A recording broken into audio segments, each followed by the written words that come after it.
Hi, I'm Kathy and I'm a DIY barista here at Coast DIY Bar in Norfolk, Virginia. Today we are going to be demonstrating how to get this lovely crackle technique on a wooden plaque. So the items you need would be plain white Elmer's glue. This is what works the best. Your wooden board, and I've already prepped mine with my background color that I want to use that's going to show through the crackle. And then I have my color that I'm going to do over, which is a country gray that I'm using on this one. And then on top of it, I'm going to put a stencil and then age the whole thing to make it look weathered. So to start with, like I said, you need to prepare your baseboard, which I already did, and make sure that it is completely dry before you go to the next step. After you've prepared your board and everything's dry, you take your Elmer's glue and a brush that you don't mind getting messed up, because once it gets glue in it, it's really hard to get it out. And with your Elmer's glue, you just want to put not a super heavy coat, like a medium coat of the Elmer's glue down on top of your board, on your base coat. And you don't want to spread it around too much. So if you have some gaps, that's fine. Where the glue is what's going to crackle as the glue dries. And also it's very important to use an acrylic paint for your top coat. It won't work with anything else. So you get all the glue laid down in the spots that you wanted to crackle. I'm going to do my whole board.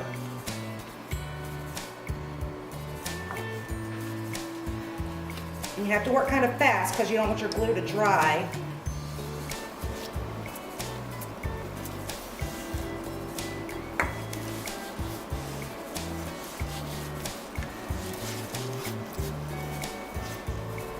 Once you get your coat of glue on, like I said, you need to work quickly so your glue doesn't dry. You get your top coat, and you don't want to go back and forth. So make sure you load your brush up with enough paint to do a stroke, and you just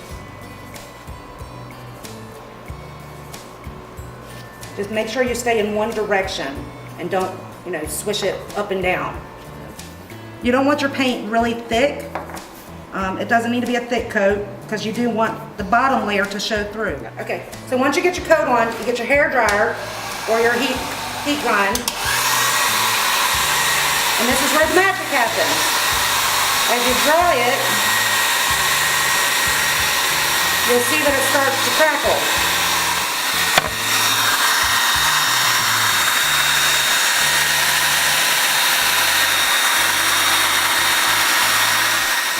Okay, and once you get it all dried, you'll get an effect that looks similar to this, depending on the thickness of your paint, and how much you put where, and how close and how long you hold the dryer in one location will depend on the size of your cracks.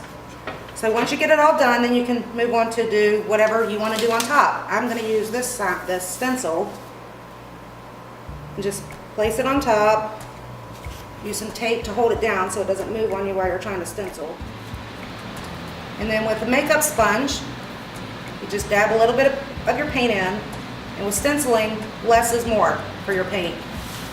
Dab it off onto a paper towel, and then just go in and just dab your stencil in. Okay. Yeah, so however dark you want your stencil to be, you just go back and forth and keep adding layers of paint. It's always better to start off with a small layer, a light layer, and add.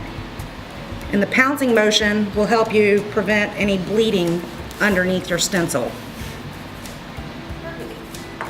So once it's all done, before it dries completely, you want to take your stencil off because it'll stick to the stencil if you don't. So you just slowly lift it off. And then this is what it looks like after you stencil it. Now I'm going to age mine just a little bit more. I'm going to take some sandpaper and just kind of hit the edges. And then this is what you have when it's all finished.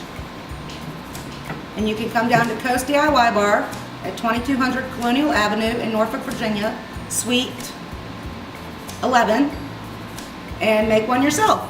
The price for these are $30. Our hours are Wednesday, Thursday, and Friday, 6 to 9. Saturday we have making and mimosas at 11. And then we have an open workshop at 6. And Sundays is our Ohana days, where you can bring your family and do a family project together. So we hope to see you there, and I hope this was helpful. Thanks!